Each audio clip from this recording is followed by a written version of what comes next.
Welcome to Yellow Skunk Farms, everybody. Quick disclaimer, this is a 21-year-old and up channel, so if you're not 21 years old or older, please leave now.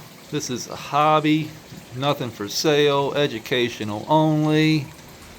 Please don't take my video down YouTube. Thank you very much. Okay, check out our Monstera if you've been following along. Look at that leaf back there. She's starting to unravel. This thing has just gotten out of control. It is a monster Monstera. Look at the size of this one coming. I mean, it's just insane. I love these things, but they take up a lot of real estate when they're healthy. And when they grow, man, do they freaking just grow. Let's say the pond water is dialed in pretty well. What do you think, Coot? What are you doing, buddy? I know you guys are always hungry. Where's Scooter at?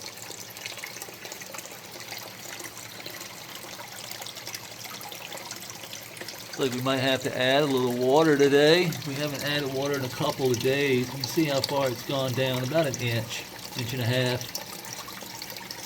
Camera makes it look a little bit more than what it is, but that's probably about 3 gallons, 4 gallons. Nah, probably 4.5. Something like that. We'll just call it 5. How about that? I can really tell by the way the water sounds when it hits the water. So it's louder, of course, when it's low. When I bring that water up, that sound doesn't get quite as loud. So it gives me an indicator of when I need to add water. I can just kind of tell when I walk in here, oh, yep, need to add water. There's Scooter back there. You can see that Scooter, Cooter, and fish and everything have been eating on the diconger grass. Since we don't feed as much of those pellets anymore, we don't need to, because the algae growth was starting to do pretty well in the pond. So we stopped feeding, boom, all that goes away. All the critters and fish and everything start to eat all that algae for food. It's good for their diet. You can see the pond, the creek starts to clean up. Shrimp in here. We got shrimp everywhere. It's just, they're everywhere. Must be. I put 6 of them in, or 10, and they just went crazy. Here's our little cut that we took. You can see it's actually producing terpenes. Budded. It's budded. It's probably going to seed too, of course. It probably got pollen on it. So that pollen could have just sat down on that leaf, and then as soon as those little white hairs start to pop out, they catch the pollen that's sitting on the leaf as they come out, and boom, impregnate it. As long as it didn't get wet or anything like that, as long as the pollen was viable, because pollen and water don't mix. So any of that pollen that hit that creek, done. Not valuable anymore.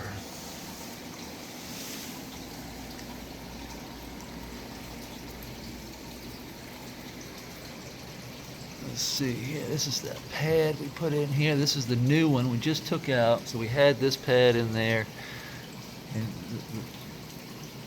you can see that the worms just have run through it. You can see a worm right there, turning all that fish poo into valuable food for the soil. You just turn that around, let the worms come up. The worms will go back down through all that biochar. They're eating all that bacteria on that biochar, and then as they come out of that thing, they'll drop their worm casting right into the soil, and voila, this is the one we just took out. Get down here. here. Let's see here. So all I do is move some of the mulch. I don't touch the soil, I just move the mulch and lay this down in there. You can see they're already working it.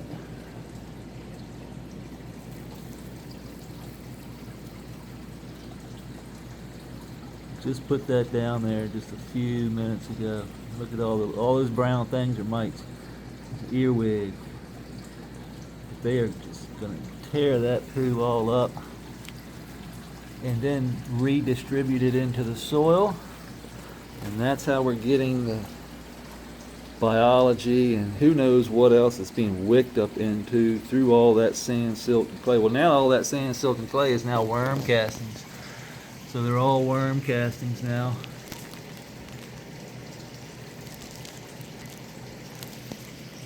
All of that stuff we put down a couple months ago have now turned into that.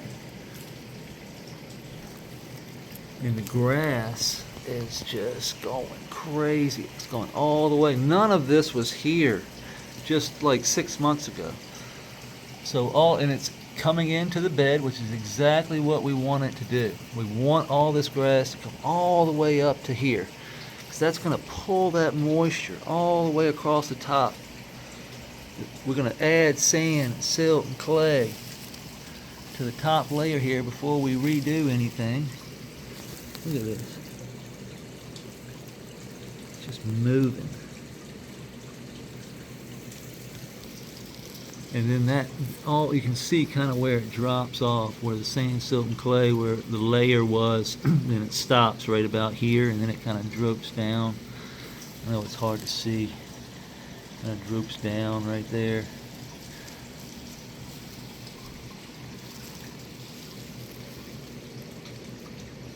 This was that little bit of kiwi I had. Let's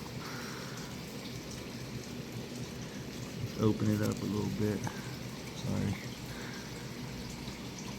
Let them boys get in there, boys and girls. Get on up in there. And all we're doing is pulling that. This is food. All it is. Those guys would come up in there and eat that and get healthy and multiply and just keep on going. Just keep on trucking. Breaking down all this sand. Look at the sand. And the silt, and the clay, and organic matter, and the springtails. There's just so much life breaking down. And this is from that constant moisture. As long as they have that moisture, it's game on.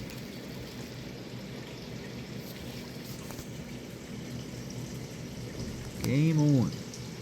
Look at them. Look at the springtails. See the little tiny one? That's a springtail right there. A little tiny thing right there. That's a springtail. Most of those are isopod, baby isopods. There's a earwig coming through right now.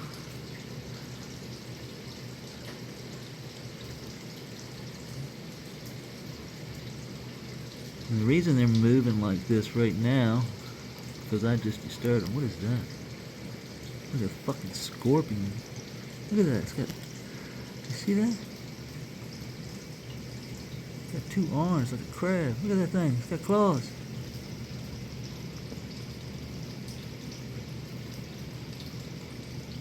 What is that? Look at it.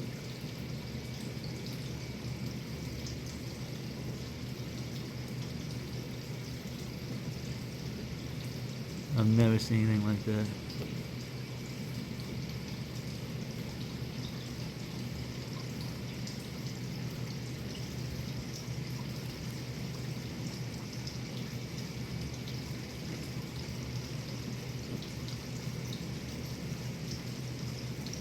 Badass looking though. Taking pictures of it.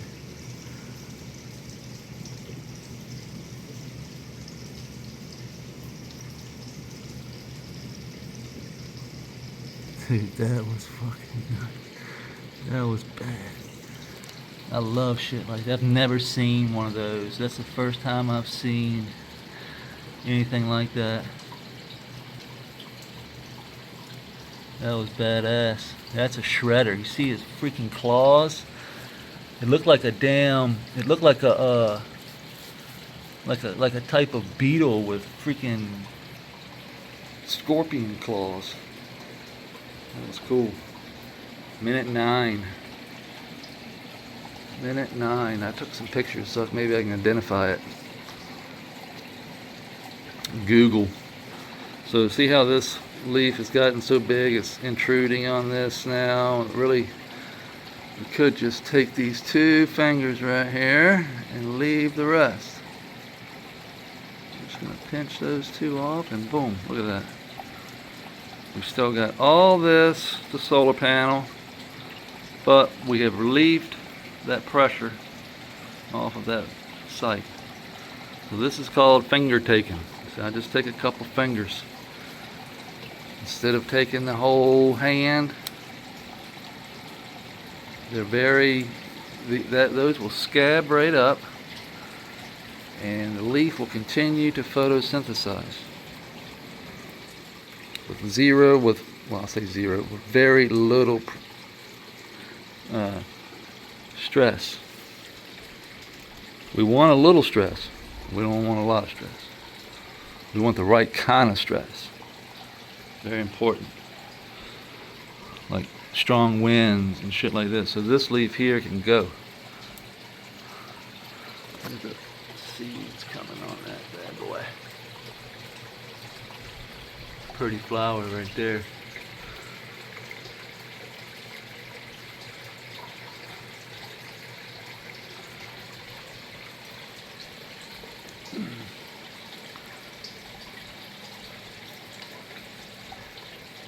This one too. Dude, this thing right here smells like freaking, like a funky bubble gum.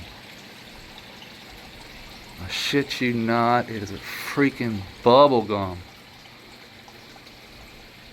I mean like straight, if you ever had Trident, just regular Trident bubble gum, that is what this smells like.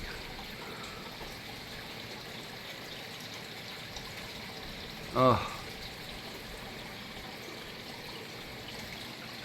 Oh my God. It's straight up bubblegum.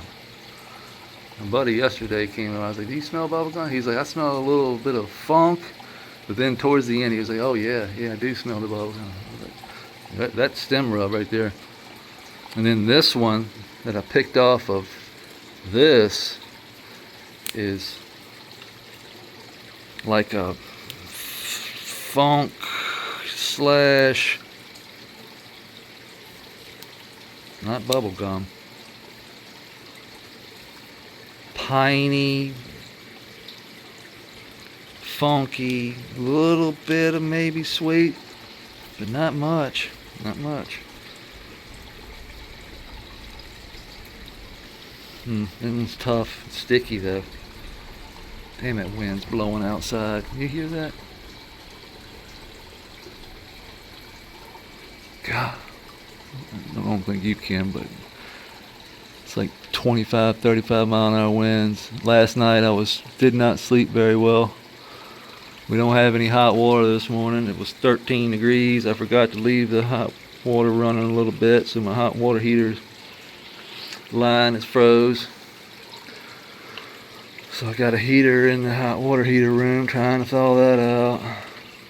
But it probably won't have any hot water for a minute because it's not supposed to get above 30 or 24 today or some shit. I don't know how y'all are living this all the time up there in the north.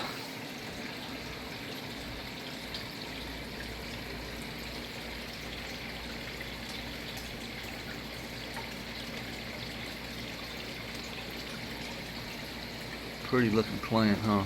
That is gorgeous. When these things are dialed in, man, when they don't have any like burn or like all of it looks just super healthy. Crazy things start to form. Things start to happen that you never thought that you'd see in a plant.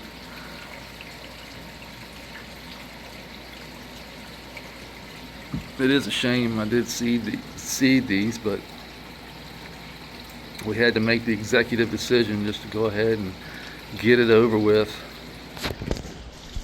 We still have 3 more runs. We're February 1st today. I'm on day 32, so that means we'll be the end of 1st of March.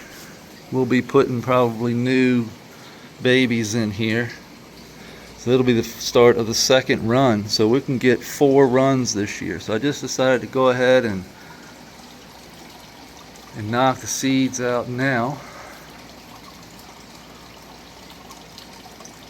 This will prepare the soil a little bit better for the next run. So as we speak, the soil is just getting better and better and better.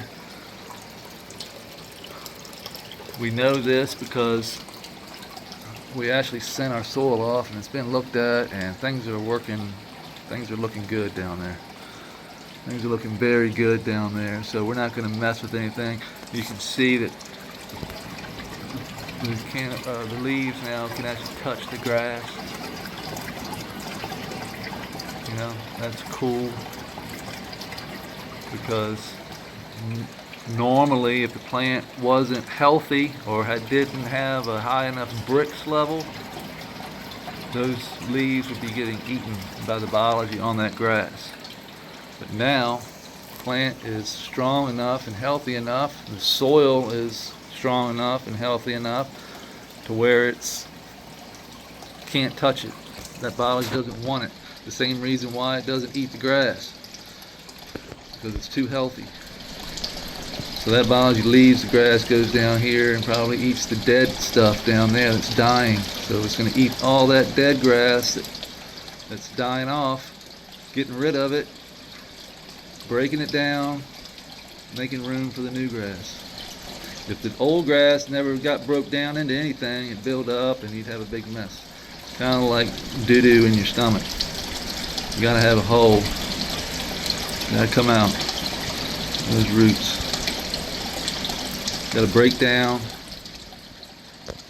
get the nutrient you need, and exude the rest. Exude. Is that a word? Excuse the rest.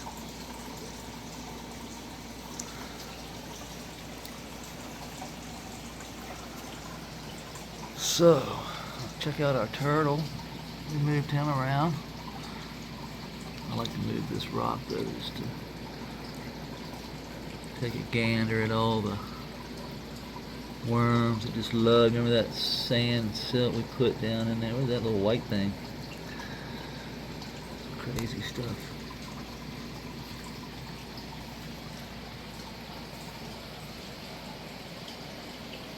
Crazy stuff down there. Stuff going on down there we don't even know. Who knows? Look at the isopod chilling, like walking across. How did you get over there? He swam over there.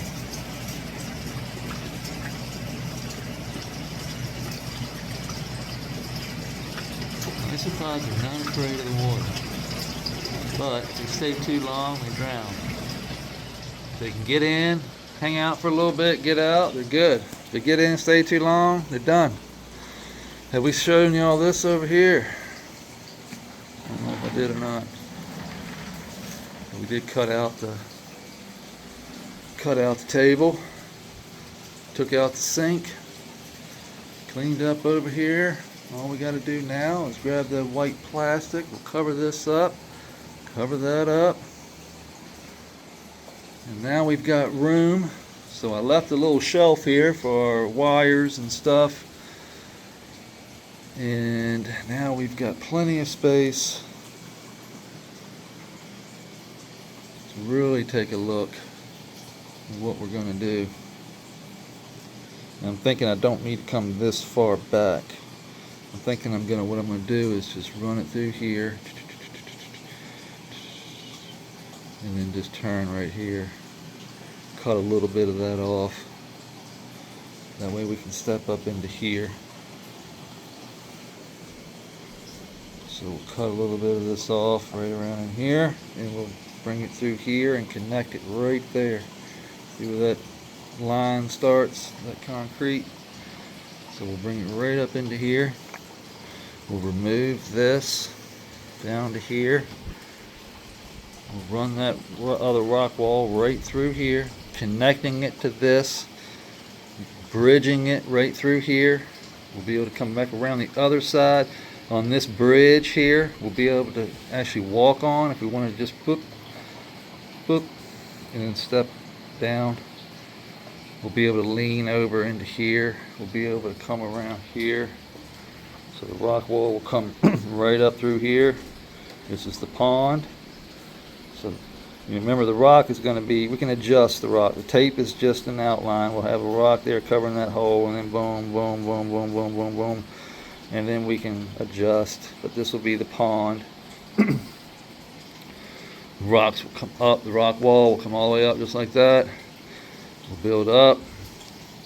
The hose will come up around the back side of this mountain here, and we'll dump water in right around in here.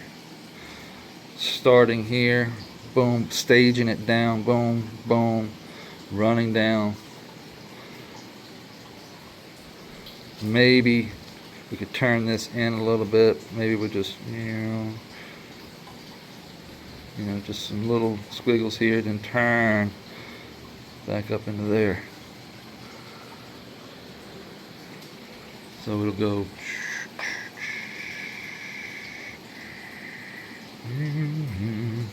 hitting all these soil pockets, and soil will go all the way around. So the outside wall, you got two creek walls. So on this side of the creek wall you'll have soil, and on this side of the creek wall you'll have soil. Soil will be surrounding the pond. Soil will be coming around, so everywhere there's not creek there'll be soil. And this is where we'll extend that sandstone clay and plant our plants all around through here. All around the pond, all around back behind the thing, all around here. We'll have 2 to 3 lights, 1 light there, 1 light here. I think that's probably all we'll need. Residual light from the sides will give a lot of those plants all they need. They don't need to be blasted to do good. Not like these.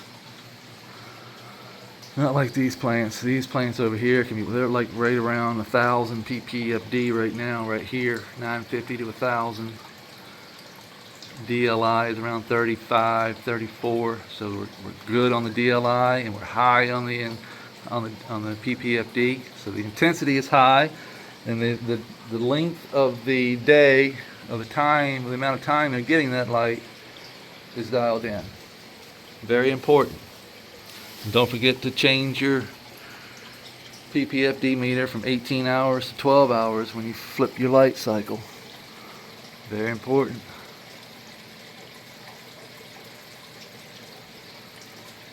Because it will give you a different reading.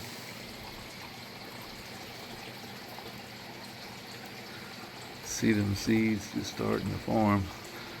Like I said, we still got another 30 to 40 days. So it's a long time. We still got a long time. We still got good growth, get good white hairs coming out. These buds will still continue to grow while they form that seed. And that's what we want. We want well-developed seeds. We get well-developed seeds by letting the plant do its thing.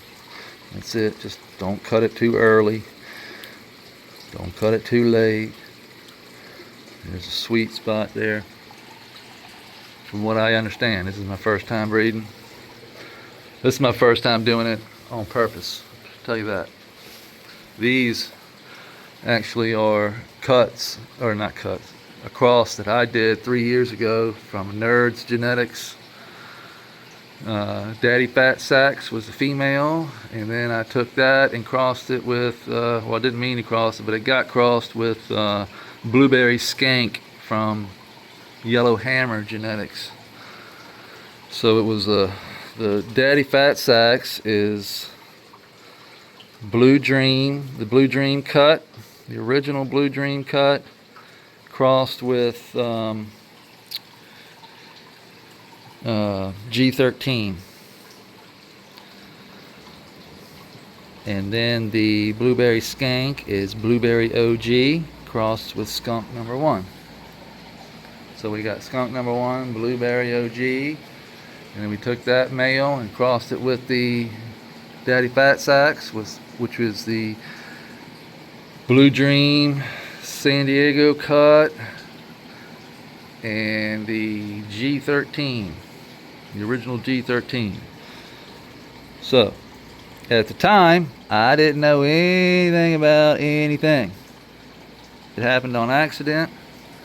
And then I grew those out. This is the 3rd time I've grown those seeds out that I got from that cut. And the first time I grew it, the second time I grew it, first time I screwed it all up. Second time, I did get some really good buds. You can see that on my Instagram. You can see a picture of it on my highlight reel at the very end.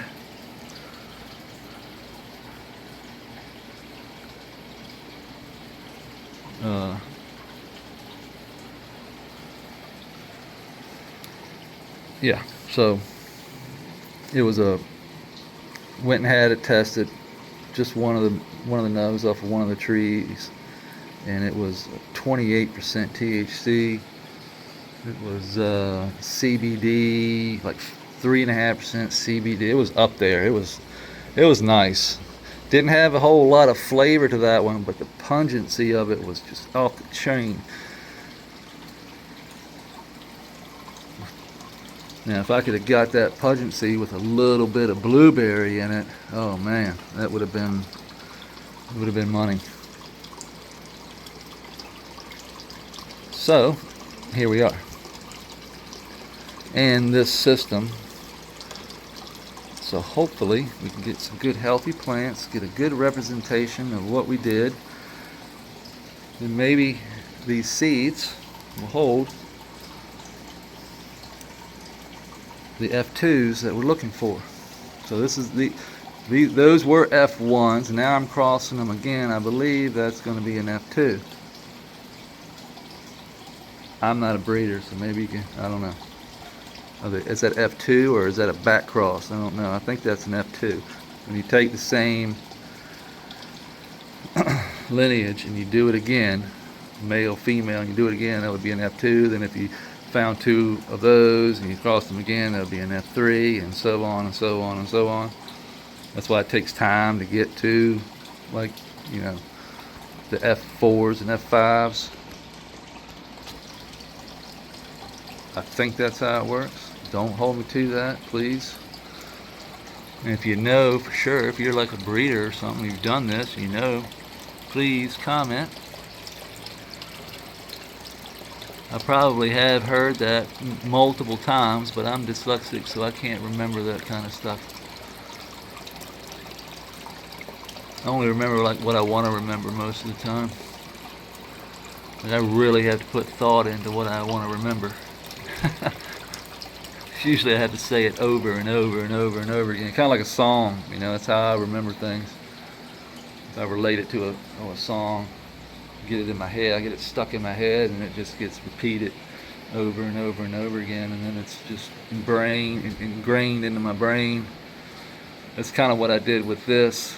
Just kept telling myself, follow nature, follow nature, follow nature, observer, observer, observer, and then having the ability to go here on the property and observe the creek in the water, and you know, and then everything that I'd learned about nature, not just this plant, but nature itself, how everything works down in the soil.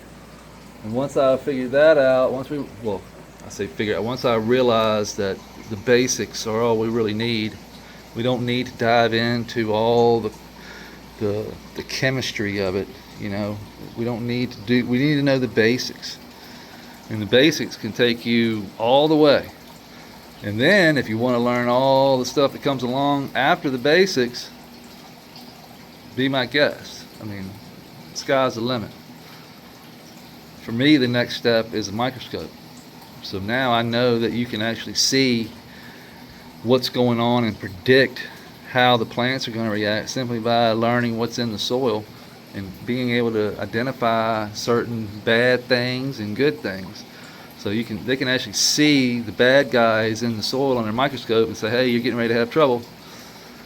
And you can attack that trouble with good biology before it gets out of hand, which is super cool. And then once the soil is right, all the plant gets healthy, all the other problems go away. All the pest pressure, all that stuff goes away because the pest can't eat a healthy plant. It's just that simple. Once you get the sugar content up there above 14, she's untouchable. And if you have a plant that's getting eaten by anything, like spider mites, thrips, aphids, all these things, it's because the soil is not dialed in. You've got things going on down here that are not beneficial to the plant. Therefore, the plant is not as healthy as it could be, and therefore you have pests. It really is that basic, but if you want to get into the weeds, I mean, there are reasons and all kinds of different things. I'm just saying, like, the basic fundamentals can keep you away from having to deal with all that stuff. Like, it's when we get away from those basics that we start to have trouble, because the system was designed to have everything at once. Like, it's designed to work together. When you start separating things and putting things in different spots and you know, trying to say, all right, you guys do this over here by yourself, and don't you, that doesn't work. We need to let everything come together. And then once they come together and work out all their kinks, set their stage, basically, you know, figure out who's in order. This takes time. Figure out who's the higher hierarchy, put a structure together, and then form a civilization in the soil that's beneficial to everything above it.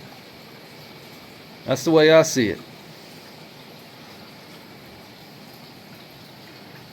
And if we can just get that mindset change and think, that people will start to realize that this isn't as difficult as you think. When the foundation and the principles are set in place, it just falls into play. Everything just works together symbiotically. It's crazy. But you've got to have everything set up. You've got to have the amusement part. You've got to have places to go, people to see, things to do. You can't get bored. There's always got to be something going on. You've got to be on your toes all the time. You know, you want to set up a community in here, but you know, the first thing, if I was shrunk down like Honey, I Shrunk the Kids, if I was this big, the first thing I would do is try and find structure, trying to find a home. Get my butt underneath something to where I don't get eaten or attacked. And then I'm going to try and find a mate, and then I'm going to try and find food. Well, I'm going to food, then mate. And you know, so on down the line. You see, we're going to try and build a civilization. Look at this. It's crazy. We're going to build up a city parks, a whole city really, where we have amusement parks and playgrounds and everything is available to the community, so that the community doesn't get out of hand. But my job is to basically steward, give it everything it needs so that they can do their job, feed the soil, cut the grass, keep the creek flowing, clean the pump, feed the fish, water this side of the terrestrial side because no water gets over here. This is Digger's side. And we're going to connect that to this other pond where we're going to have a whole new channel, whole new YouTube channel. It's going to be Yellow Skunk Pond Gardens. And we're going to grow food. And this way we can show, we're going to build this from the ground up. We're going to do videos just like we're doing now. Most of the time I'll go live when I'm building, and then that live will be on, you know, my YouTube channel, so you'll be able to see it. And I usually only work maybe an hour to 2 hours, you know, when I do work on it. So, you know, it's not like an all-day thing that I'm busting my ass, because dealing with this needs to be done for me very cautiously, because I did this whole thing, and the only thing I did is I was out for a month with back issue from the beginning, because I was not prepared to move with this rock. I was not in shape, but we got in shape about halfway through. And then yeah, as far as like twisting an ankle, fingers, I crushed one finger and I twisted my ankle once, but other than that we were good to go. And this one's going to be no different. I'm going to take my time. I'm going to go to Luckstone, get $100 worth of rock at a time. So basically I'll just buy enough rock to do this section here. You know, I can't go getting all the rock at one time, because I don't know what I need from one day to the next. So I put together, I look at it, I'll study it, I'll see which size rocks I need, because these, to start at the bottom, they're going to need to be bigger. And then as we come up, they get smaller and smaller and smaller. So that's how it has to be done. Can't go getting all of it at once. So it is a process that takes some time. And like I said, it'll probably take me all year. Right? This one took 10 months, and this one will probably take, you know, not that long, I hope, because I kind of know what I'm doing now. But we're not even going to start this until I can actually get to Luckstone, because right now it's 12 degrees outside and everything's frozen. So we got to wait for it to warm up. Oh, I forgot my tweezers. Wait for it to warm up a little bit. So I'm just getting prepped right now. This is what I use to clean out the pump.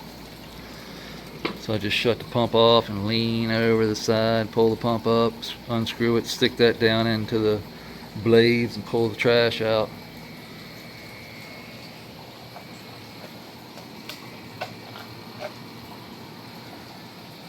But yeah, that's what our plans are. Hopefully we can get her done this year.